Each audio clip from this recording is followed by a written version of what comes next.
हम देखते हैं, हमें भक्ति करनी है, भक्ति करनी है। तो भक्ति यानी क्या होता है? भक्ति यानी प्रेम। जैसा नारद भक्ति सूत्र में बताया ना, नारद मुनि बताते हैं, सात्वस्मिन् परम प्रेम रूपा अमृत स्वरूपाच यल्लब्ध्वा पुमान् सिद्धो भवति तृप्तो भवति अमृतो भवति। अब ये प्रेमा भक्ति जो है ना, प्रेमा भक्ति, तो उसके बारे में अनेक ऋषि ने अपने अपने मत के अनुसार उसकी व्याख्या की है। अभी देखो, ये बताते हैं, अपने व्यास महर्षि व्यास बताते हैं, पूजादि आदि पूजा आदि जो भाग है उनके बारे में जो अनुराग है, प्रेम है, तो व्यास जी के अनुसार, श्री व्यास जी के अनुसार भगवान की पूजा आदि में अनुराग होना यही भक्ति है।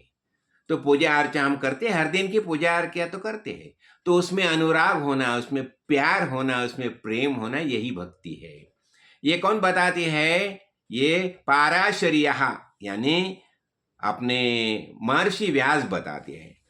फिर देखो, गर्ग ऋषि बताते हैं, कथादि आदिशु, ये कथा अनेक प्रकार की जो कथा होते हैं ना, हरि कथा निरूपण जो बताया जाता है ना, तो ये गर्गाचार्य बताता है कि मन से भगवान की कथा आदि में अनुराग होना, प्यार होना, हाँ, यही भक्ति है। यानी इसलिए बता दें, हरि कथा निरूपण हमने बताया ना, हरि कथा तो हमें सुननी ही चाहिए, तो उसमें अनुराग होना यही भक्ति का स्वरूप है, ऐसे गार्गाचार्य बताते हैं। फिर ये क्या होता है? देखो, शांडिल्य क्या बताते हैं? शांडिल्य ऋषि बताते हैं, आत्मरति, आत्मरति, खुद आत्मा के बारे में रति होना, प्रेम होना, आत्मरति अविरोधेन इति शांडिल्य, यानी बस आत्मरति, खुद में रममाण होना, यही भक्ति होगी, ऐसे बताते हैं शांडिल्य। तो शांडिल्य ऋषि के मन से क्या होता है? आत्मरति के अविरोधी विषय में अनुराग होना ही भक्ति है। यानी हमेशा खुद में संतुष्ट रहना, हमें संतुष्ट रहना, यही हो गया आत्मरति, यानी प्रेम प्यार। कहा? आत्मा के यहाँ ही हमें, हमारा अनुसंधान वहाँ ही होना चाहिए, यही हो गया भक्ति का स्वरूप हो गया। ये कौन बताते हैं? शांडिल्य ऋषि बताते हैं। फिर शंकराचार्य क्या बताते हैं? शंकराचार्य तो हमने बहुत बार देखा है, वो बताते हैं, मोक्ष कारण सामग्र्या भक्ति एव गरीयसी। देखो, हमें ज्ञान प्राप्त करना होगा, तो उसके लिए जितना जितना सामग्री है, जितनी जितनी चीजें है, जितनी जितनी वस्तु है, उसमें सब में भक्ति सर्वश्रेष्ठ मानी गई है। और ये भक्ति यानी क्या? स्वस्वरूपानुसंधानम भक्ति इति अभिधीयते। खुद का स्वरूप जो है, आत्म स्वरूप है, उसका ही सातत्य से अनुसंधान रहना, बस यही भक्ति हो गया। खुद में ही मशगूल रहना, हम में ही एकांत में मशगूल रहना, हम में ही मशगूल रहना। मैं जो है ना, वास्तविक मेरा स्वरूप जो है, उसमें ही मशगूल रहना।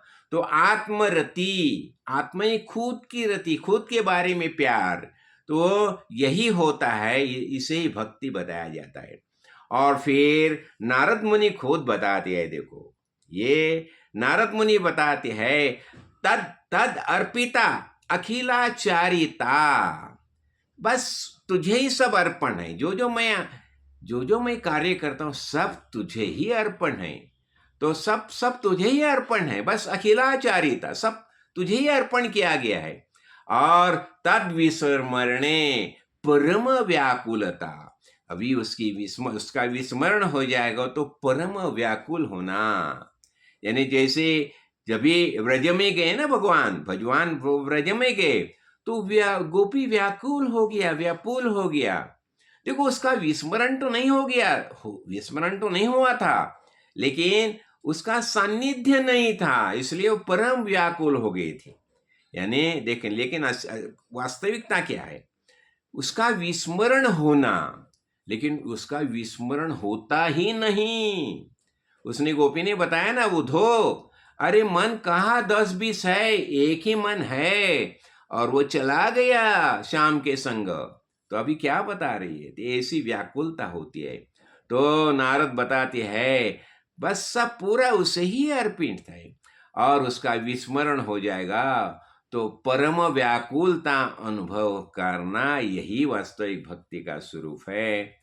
तो देखो हमें भक्ति करनी है, तो भक्ति करनी यानी क्या है? देखो ये भक्ति योग जो है ना, कर्म योग भक्ति योग, लेकिन जो कर्म जो है ना, तो कर्म करने से क्या होता है? कर्म करने से हम भक्ति में प्रवेश करते हैं, फिर ज्ञान योग में प्रवेश कर सकते हैं। तो ये कर्मयोग जो है वो ज्ञान का साधन है। तो ज्ञान योग में पहुंचने के लिए हमें कर्मयोग की आवश्यकता होती है। और वास्तविक जो कर्म होते कि कर्म क्यों करते हैं? कर्म का कारण क्या होता है? जो चित्तस्य शुद्धये कर्म न तु वस्तुपलब्धये वस्तु सिद्धिर विचारेण न किंचित कर्म कोटि भी। ये अंतःकरण की शुद्धि जो है उसलिए हम कर्म करते हैं। और कर्म उपासना ये भक्ति करने से हमारा अंतःकरण शुद्ध हो जाता है और भगवान को प्राप्त करने की जो पात्रता जो है हमें में मौजूद होती है। इसलिए हमें ये प्रेम और रूपा भक्ति समझनी ही चाहिए। जय काड़ सिद्ध, जय काड़ सिद्ध।